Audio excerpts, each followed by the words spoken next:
Hi, everybody. My name is Miles, and I'm with Peak Performers. Thanks again for joining us for another edition of Disability Weekly. I'm so excited to have you here. Today, we have a really fascinating discussion, and that's about sign language. So, if you don't know, sign language is an alternative communication method that's used by people who are deaf and hard of hearing in order to engage with each other. And while we oftentimes might think about this as a new thing, realistically, this stretches back for many, many, many decades of humans. After all, people always have a need to communicate. And we're going to be having a great conversation today talking about the history of sign language, where we're at right now, and culturally, what the significance of sign language is. It's going to be a fascinating discussion. But before we get into it, please take a second to introduce yourself, drop a comment into the chat. And as we have questions today, feel free to ask those questions and I will direct them to Stephanie. Speaking of which, I want to welcome Stephanie and her interpreter, Miriam, to the stage.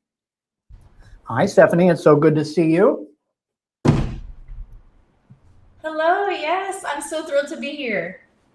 We're glad to have you here as well. By the way, just as a disclosure, everybody, this live stream is probably going to run a little bit longer than usual. And that's important just so that we have a little bit of extra time for the interpretation to kind of go back and forth. So be expecting this to probably last between the 40 to 50-minute range. But of course, it always depends on how much we have to talk about. But Stephanie, would you mind giving a brief introduction to who you are and the ASL shop? Absolutely. I did, try to think about how to summarize this, but I've been struggling, honestly. How do I summarize a brief intro about myself? I feel like I have so much to explain, so I'm going to try my best, okay? Well, first and foremost, to introduce myself, my name is Stephanie. The first thing you should know about me is that I'm deaf. I was born deaf, and my parents are hearing. My father is actually a CODA, which is child of a deaf adult. This means that my grandparents were deaf. My father's first language is ASL, or American Sign Language. And my parents had me, I was deaf. My mom knew a little bit of ASL prior to communicate with my grandparents. But once I was born and they found out I was deaf, she actually took formal ASL classes. As a deaf person, I feel that it's very, very important to have deaf leadership. And so that's why I founded the company, the ASL Shop. And we do so many different things at the ASL Shop. I run my company and I have many, many hats that I wear for the company. And as students, there are such a variety of learning styles. When learning ASL, everyone has different preferences. So my main focus is to develop content and curriculum for a variety of students, a variety of learning styles. For students who want to learn ASL, some people prefer self-paced courses. We have an app where you can learn on your own. Some people prefer to come in-person classes, face-to-face classes. They like it live. My main focus is to encourage the use of sign language every day. Also, I do want to really quickly introduce Miriam as well. Hi, everyone. I'm Miriam. I work with the ASL Shop as the learning experience developer. I work closely with Stephanie to help with the content and curriculum development, and also double as an interpreter. So, hello. Awesome. Well, it's so great to have both of you all here. Thank you. Now, Stephanie, I feel like culturally there's really something significant about humor because a lot of times, like humor and jokes especially, will not get translated when it goes over. But I want to do the best that we can, kind of capturing the spirit of talking about sign language as a culture. So would you tell me a joke that is very common in sign language culture, but might not be very common within the hearing culture? Absolutely, yes. I definitely can. This joke that I'm thinking of might, like you said, it might not really resonate to hearing people, but in our community, we laugh about this pretty often. This is a very common joke, and I'm going to summarize this joke pretty quickly, and then I'll expand why it's funny for us. Okay, so this joke takes place on a train. And it just so happens that there are 3 men on a train. Okay. And the train is chugging along. and it's going up a very, very steep mountain. It's very, very heavy. It's a steep incline. And so they have to get rid of some things. Okay. The conductor at the front said you have to get rid of some things. And so the first man is a Russian man. And the Russian man goes, oh, we have to get rid of things? Okay, I'm going to toss the alcohol, the vodka off, because we have plenty of alcohol back home. So he chucks the alcohol out the window of the train. So they throw all the alcohol out and the train gets further along. And then again, it stops on the line. And so there's a Cuban gentleman who has plenty of cigars. Still not enough, so they toss all the cigars out the train to make it a little bit lighter. And he goes, it's fine, I got plenty of cigars back home. So he tosses the cigars out the train. The third gentleman, well, first the train is chugging along, still too heavy, can't make it up the mountain. So the third gentleman is a deaf man. And he starts chucking the interpreters out the train because he goes, oh, well, we have plenty of interpreters back home. So some people would find that offensive, okay? But it's humorous in the deaf community because, oh, we have plenty of interpreters. We have interpreters, hearing interpreters. A lot of times deaf people kind of find that humorous and they feel like they can relate to it. That's very interesting. Well, I think that segues really kind of like to the next question that I had for you. And that was kind of talking about kind of this cultural mismatch. What I've observed sometimes is that people who are deaf, and especially those who have been immersed within deaf culture for their entire lives, they may not even see it as a disability, right? Like they actually just see it as an alternative communication style and alternative culture. So I was wondering if you could kind of speak to that, of like kind of that, why that attitude exists, and like how do you navigate that on a daily basis? Well, that question, honestly, is so common. It's definitely a hot topic because it's not something we can talk about just in one night, one session. We get that question so often. In my lifetime, periodically, in my teenage years, and hold on just one second. She froze for me. Yep. For you too? Now it's better. Okay, you're So, like I said, in my teenage years and then in my 20s, now I'm in my 30s, and I'm noticing that my mentality, my thinking, the discussion has changed over time. So, whatever I say today is me as Stephanie, what I'm saying. So you are absolutely right. The disability identity, what does disability mean? A lot of times people think that disability is a bad word. And they don't want to be associated with the term disability. They want unassociated with it. So they prefer to be identified as deaf. And a lot of people feel that way. And that's not really something for me to criticize. It's up to somebody's preference. But me currently, I do believe that disability is not a bad word. I am disabled. I do need accommodation. I need certain things. And if I completely let go of that term, that concept of disability, what does that mean for the disability community? That I'm separating myself from them.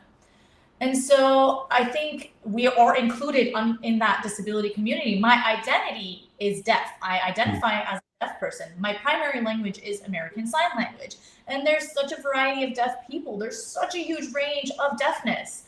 There are deaf people who grew up oral and they didn't learn ASL until way later in life, and then they learned it. Some people were born deaf, so on and so forth. So it really does vary. The deaf identity varies. And so that question on disability, I have met so many people who say, no, I'm not disabled, I'm deaf. And that is their identity, that is their belief. I personally want to claim that word, disability. I want to bring us all together and collaborate and be unified. And so that teaches people that disability is not a bad thing. At least that's my thought process. I love it. And I couldn't agree more. Disability is not a bad word. Disability is part of life and part of the human condition, and really speaks to the diversity of human experiences that we all have. And I think when I look at things like accommodations, I just see tools, technology, and adaptations to our environment that allows more people to be able to participate. I want to say a quick thanks to some of the folks that are joining us live. Melissa Ferreja, I'm not sure how to pronounce it, I apologize. We have Chris, And we have Mark as well. Mark says, Stephanie is my teacher. The ASL Shop app is the best. Thank you, Mark. And we did have a quick question from Melissa. Have you seen the Coda movie? Yes, I have. And what did you think of the Coda movie, Stephanie? Yeah, well, I wanted to ask you first. What did you think about the movie? I enjoyed it. I enjoyed it. It's been a couple of years since I've seen it. I really appreciate the dynamic range of characters, but I also really appreciate that they sourced people who were actually deaf to play the roles. I think that that's a huge problem with representation, where sometimes they'll train actors to pretend to be disabled, but the fact that they actually use actors who were deaf and part of that culture really said a lot to me from like a cultural inclusion standpoint. Absolutely. I very much enjoyed the film as well. I watched it 2, 3 times, I think. I loved the film. And you're absolutely right. I think it's really great that they brought real, authentic deaf actors to showcase deaf characters in the film. And it was just a really great film. It was so well done. And the Coda struggle and the life, the identity was represented pretty well. My father, as I mentioned, is a Coda, and I come from a Coda family. So my aunt is a Coda, and well, it's pretty common that Codas, at least in the past, this doesn't really apply now, thanks to technology and interpreters and accessibility and the improvements. But in the past, access to interpreters and services like that was a huge struggle. And so my aunt and my father, so my father's the second child. My aunt is the eldest. So she's the eldest sister. Then you have my father, and then you have my other aunt. Typically, the eldest Coda becomes the interpreter for the family. Just automatically, you are the interpreter for the family as a Coda if you were the eldest. Now that doesn't really apply. Some people still do, but I digress. So my aunt watched that movie, and she said it was so touching for her, because she said, that's me. That feels like me. And so I kind of loved that. I loved the representation of that, how Codas actually feel, how they struggle, how they navigate, figure out their identity in deaf culture, but also in hearing culture as well. She went to a school that's different, and she doesn't really identify with the other siblings or her parents or anything like that. And so I think that movie does a really good job. And my father said the same thing. He loved the movie as well. That's awesome. Well, thank you for that. I wanted to kind of switch gears a little bit, talking about the history of sign language, because I think that that's so important. So could you briefly, I realize we're encapsulating a very broad topic into a very short amount of time, but could you briefly give us an idea of the history of sign language over the years? And particularly, I'm really interested in learning a little bit more about hand talk, or basically the Native American way of sign language that really predated American Sign Language. Absolutely. Well, thank you for asking that. Hand talk, especially the Native American Sign Language, is not often discussed. It's very much overlooked. The focus is on French Sign Language, and I'm going to expand a little bit about French Sign Language and why. So thank you for acknowledging and recognize that, because it's a very, very big part of sign language here in general in America. And so languages, of course, develop throughout evolution, community use, and it eventually turns into one language, right? And so I'm going to give you a short history lesson. Okay, I'll keep it short. I'm a teacher, okay? It's hard. I like to expand on things. So basically, I'm going to focus on American Sign Language because it is used here in the US and Canada. So American Sign Language. And there was a teacher in the US who recognized the fact that deaf children didn't have access to schools. And the 1800s, early 1800s, late 1700s we're talking about. And so there was no such thing as deaf education here. And so in France, they did have a deaf education system there. And so that gentleman went to France, met a deaf teacher there, and realized that they're running a deaf school. It's very successful. The children are signing, they're writing in French, and asked that individual to move to the US to help him establish a school here and to start teaching American Sign Language. So they were attempting to establish deaf education here. And so they, hold on 1 second, she froze again. She freeze for you too? Yeah, go ahead. Okay. And so they moved to America. They established the deaf school here in Connecticut. And ASL emerged from home signs. I'll give you an example. So if there was a deaf family, okay, different locations, so different deaf families, each of these families had their own signs, and they would come together in these schools, and all of their systems blended with the French instructors, LSF, which is the French Sign Language, and also blended with the Native American Sign Language that was already here, Can't Talk. And so all of these things blended together and emerged into ASL. That's very interesting. So we have like this culmination of different cultures that are coming together in order to create this sign language. And is the story pretty similar when you go internationally, like, or is it always kind of like an organic grassroots kind of language that emerges?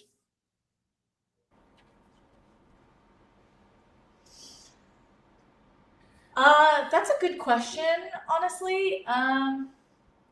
I think the immersion of language in general is kind of like that, right? It's organic. It comes from grassroots. Yeah, absolutely. You have to have a community. There has to be community use. So everyone decides together, what's labeled what and what's labeled what, and it kind of through the years comes together.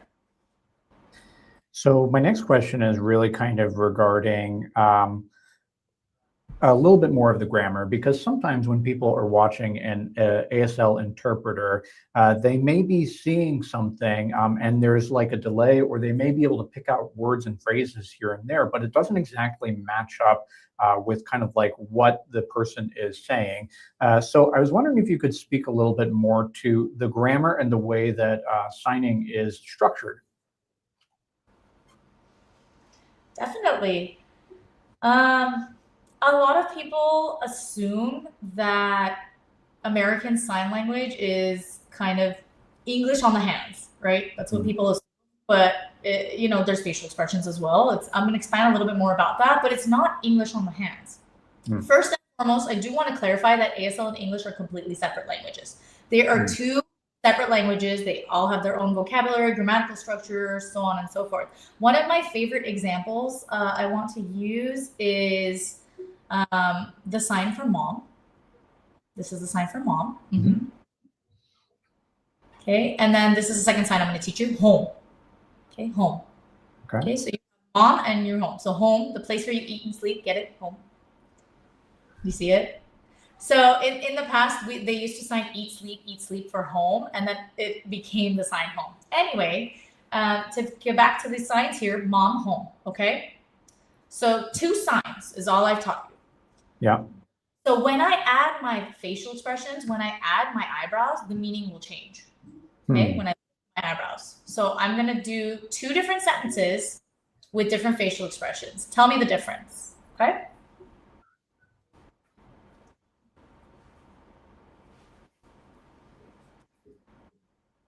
Mom's home. Okay, mom home. Okay. I didn't raise my eyebrows. Okay, now I'm going to raise my eyebrows. Watch what happens. The signs are going to stay the exact same. Watch what happens. 1 second, she froze. Okay.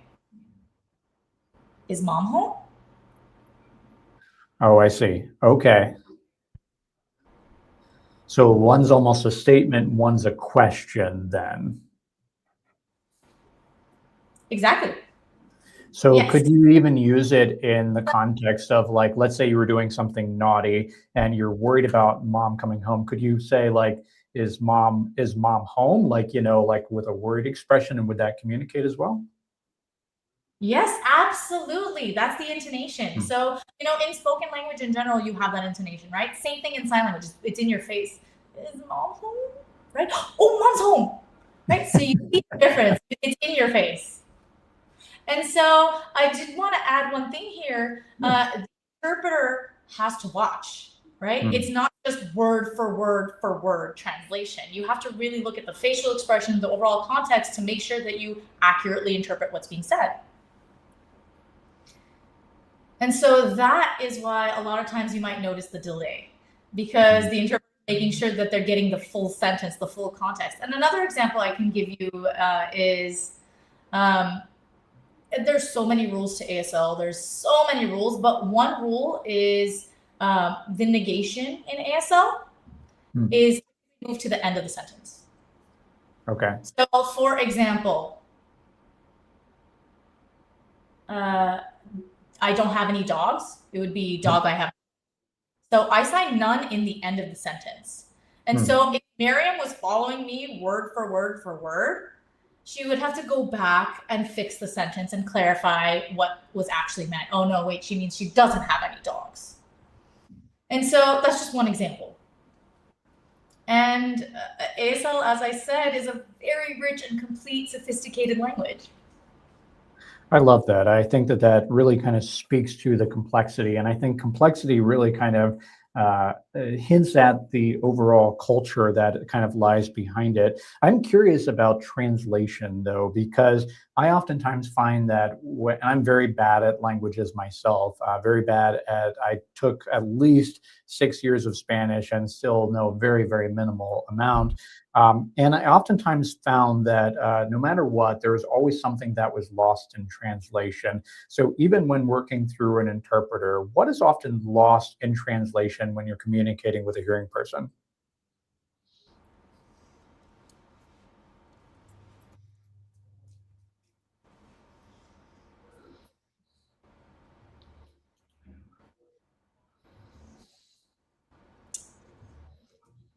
Lost in translation. I think it happens often when the cultures don't really understand each other.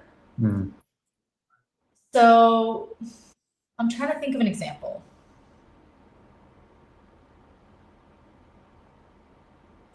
I feel like right now I have a little bit of block in my brain trying to think of examples. It's all good. Well, while Stephanie is thinking of something, I want to give a quick shout out to Robert and to Mark and to Chris.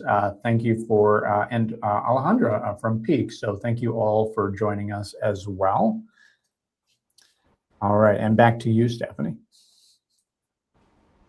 Okay, sorry, I missed what you said right before that. Well, I was just giving a shout out to the people that were also joining us.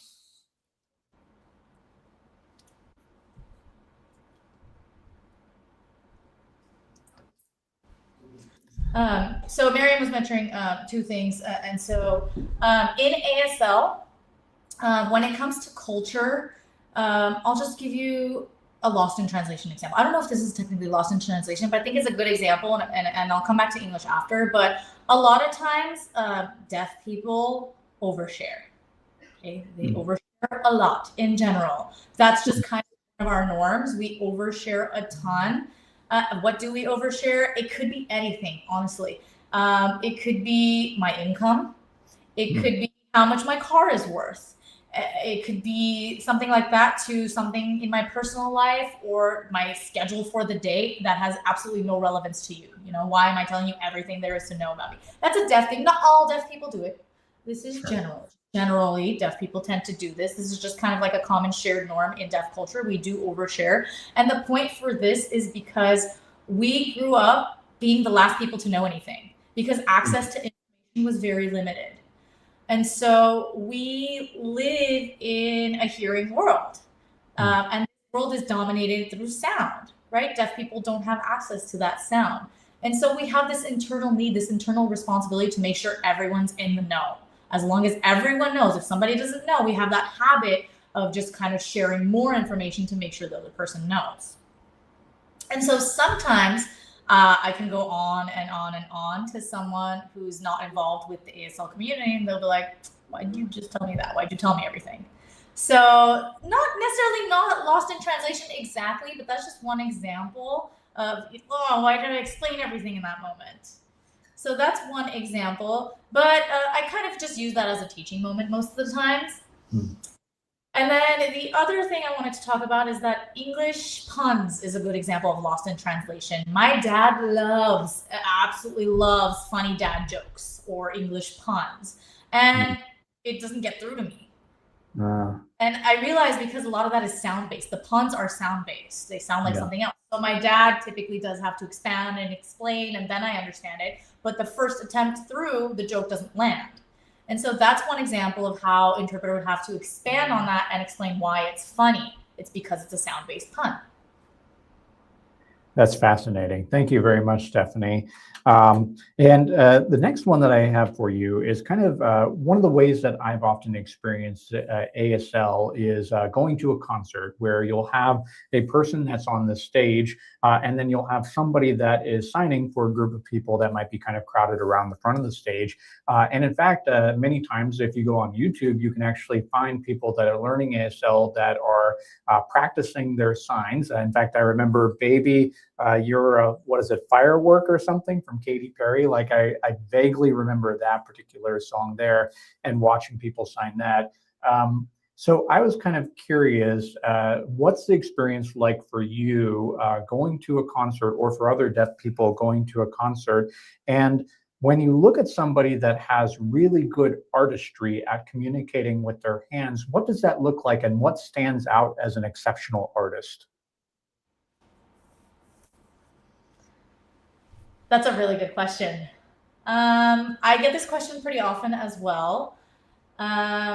We live in a hearing world. Okay, I don't want to keep labeling this as the hearing world, but it is a fact that the majority of the population on Earth is hearing.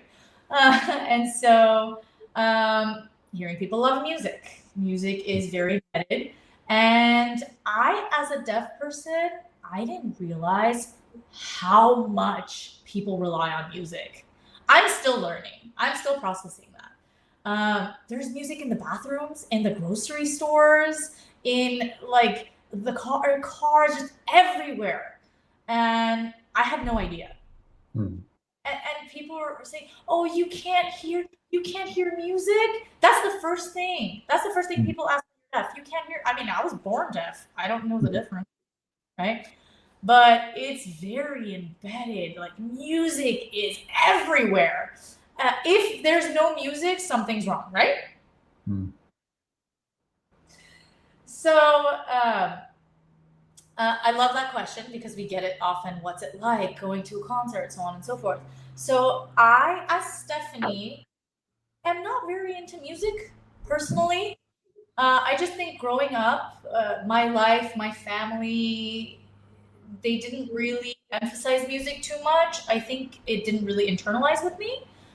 It's just that's how I grew up. But so many of my friends do enjoy music. They love music. Some people do hear. Some people have hearing aids, cochlear implants, and so forth, and so they can connect. But it doesn't mean that they can hear it fully. So to see the sign language, it helps following along with the lyrics.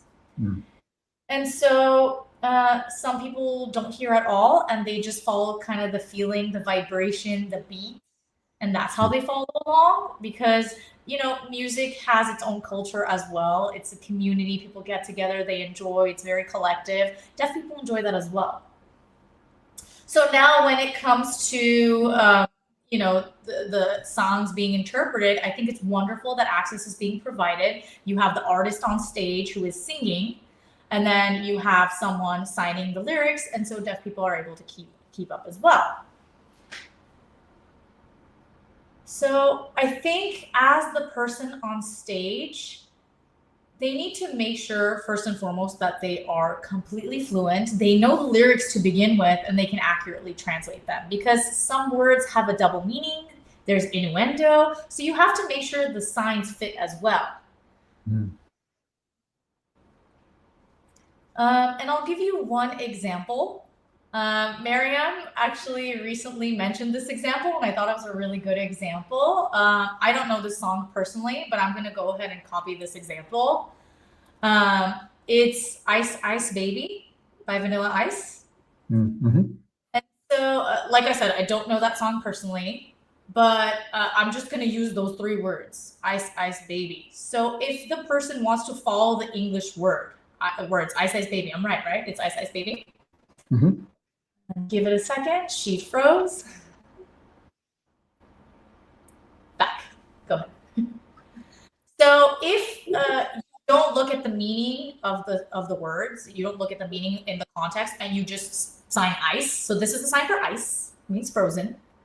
Okay. So if you want to follow that song word for word, you're going to sign frozen, frozen infant, ice, ice baby. So is frozen? Is there a cube and the baby's trapped in the ice cube? It doesn't make any sense, right? That song is really like Ice Ice Baby is the singer.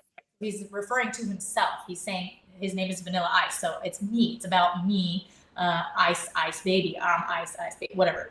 And so as the person on stage, it's very important that you know that and you fit the meaning of the song.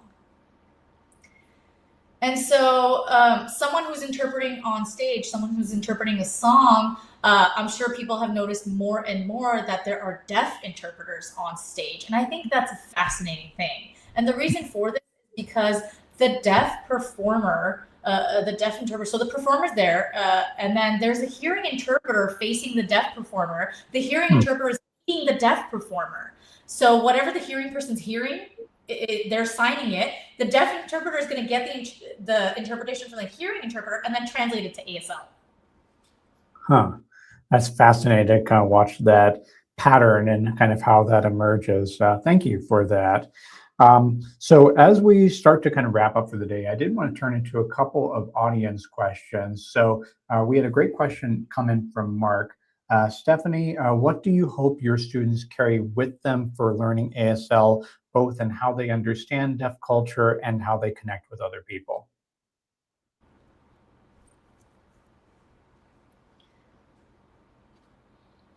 I love that question too. I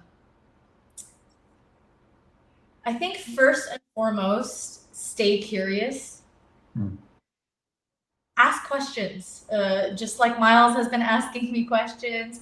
That's how you become more aware. Stay curious, ask those questions, and keep learning.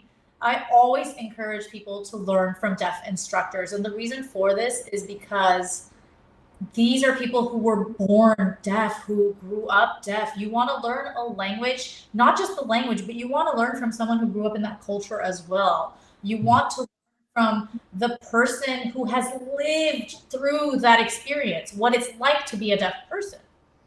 And so I always highly encourage students to learn from deaf instructors. Deaf teachers typically will explain their life experiences, cultural tidbits, and it assists in the learning.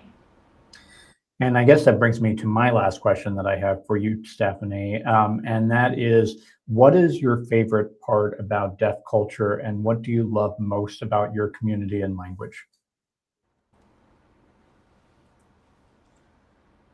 Ooh. Okay, that's a hard one.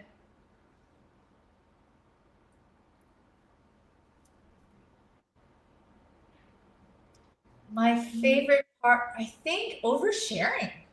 Honestly, I know that's such a silly response, but I think that really helps me to connect with people. What I typically do, like I'll overshare my day, for example. I'll explain like, yeah, you know, I got there late and I'm so sorry. And then I'll explain why, my whole schedule. But the one thing I'll do is I'll connect with another person who, you know, has had the same experience. Like, oh, same, I was in that traffic too. It was like, oh no, your cat's sick. How, you know, I have 3 cats too. And then you'll kind of make that link. I think that oversharing helps me connect to people. And so that's what I love about being deaf. That's my favorite part of deaf culture. Well, thank you very much. And we did have one other question that came in. How do you deal with the mental strain of focusing on someone who is signing versus the world around you and keeping up with everything? That is a great question because I'm genuinely curious from all the stimulation.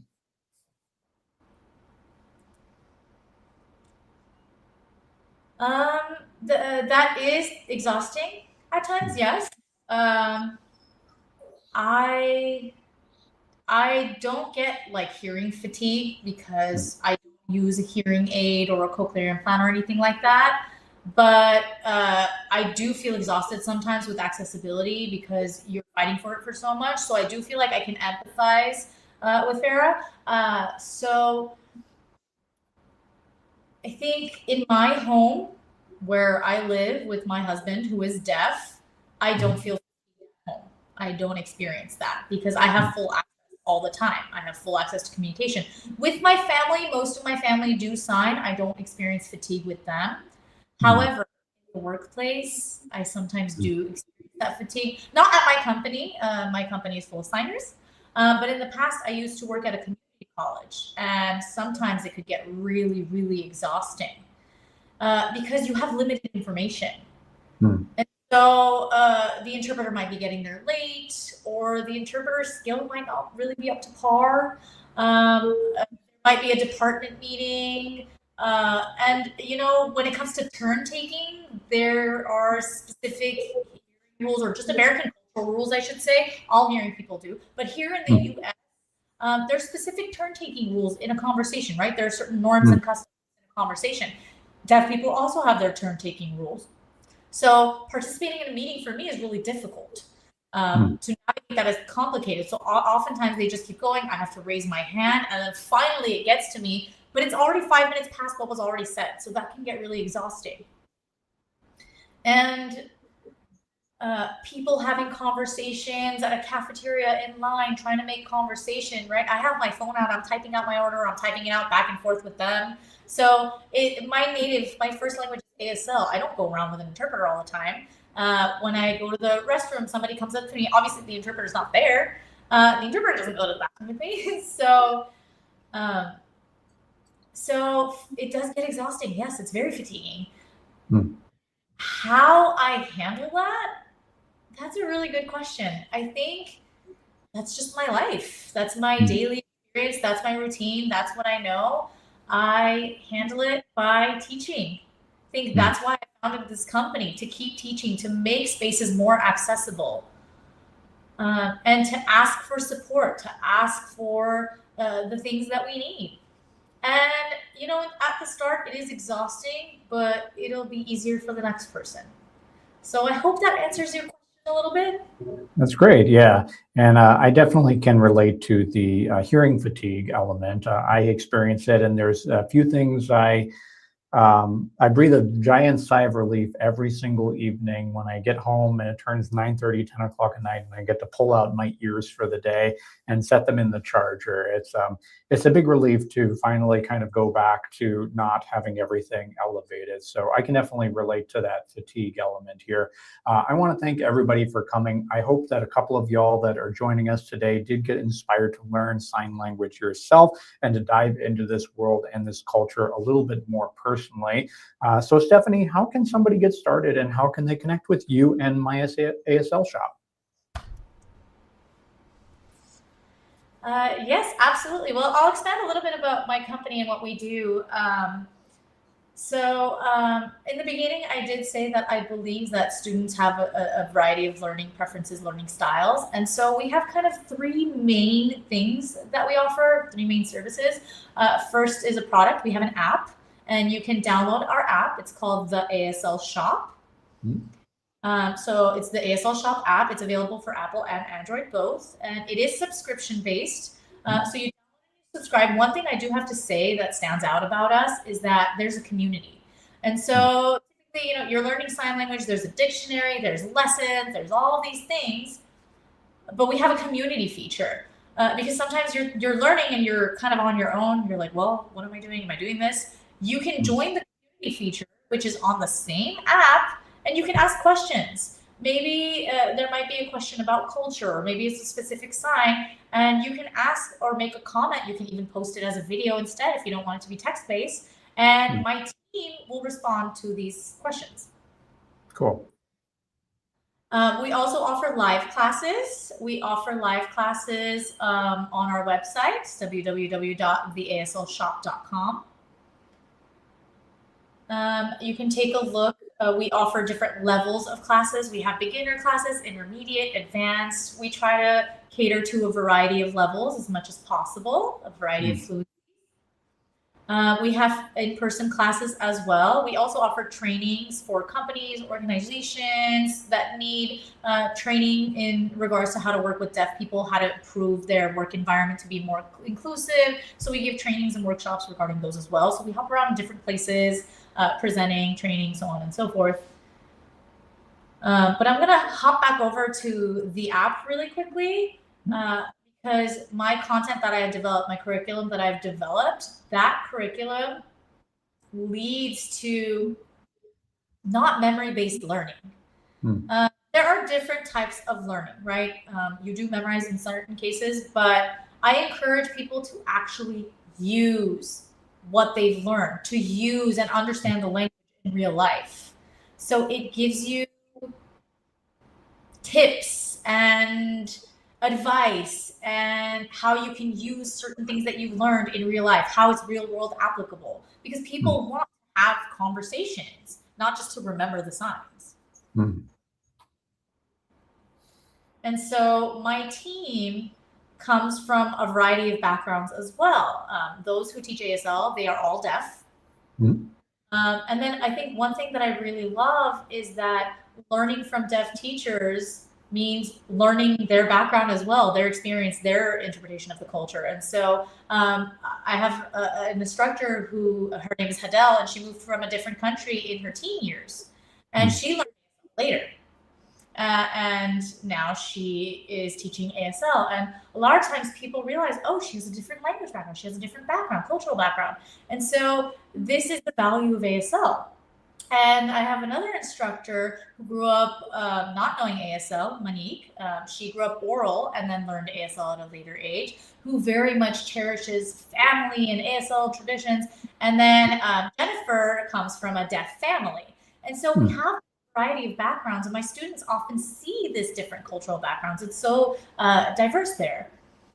As well as Miriam, who is on our team as well, the hearing. She learned ASL as her third, fourth language, I want to say. She loves languages. So Miriam loves languages. And so her perspective of ASL is, I'm just going to say second language learner. So what students want to learn, it comes best from a student perspective, right? We have such a great team. And so all of these people contribute in so many ways and ultimately encourage students to learn ASL. That is so fantastic. Stephanie, I want to thank you for coming on today. Miriam, I want to thank you for interpreting as well. And thanks to everybody that did join us live. Please join us next week. We've got a fabulous conversation that's going to be coming up with Danny Donovan. And we're going to be, pardon the phrase here, we're going to talk about how to get shit done. Hey, look, I try not to swear on this show. However, that is literally the title of her book. And it's particularly coming from a neurodiverse perspective. You may have grown up with like a Franklin Covey planner like I did. And so she is a celebrated cartoonist as well as a author. And she's going to be talking a little bit more about how to actually get shit done. Anyway, thanks everybody for joining us, and hope that you can join us next week, Friday at 11:30 Central Standard Time. Bye for now, and we'll catch you next week. Thank you so much.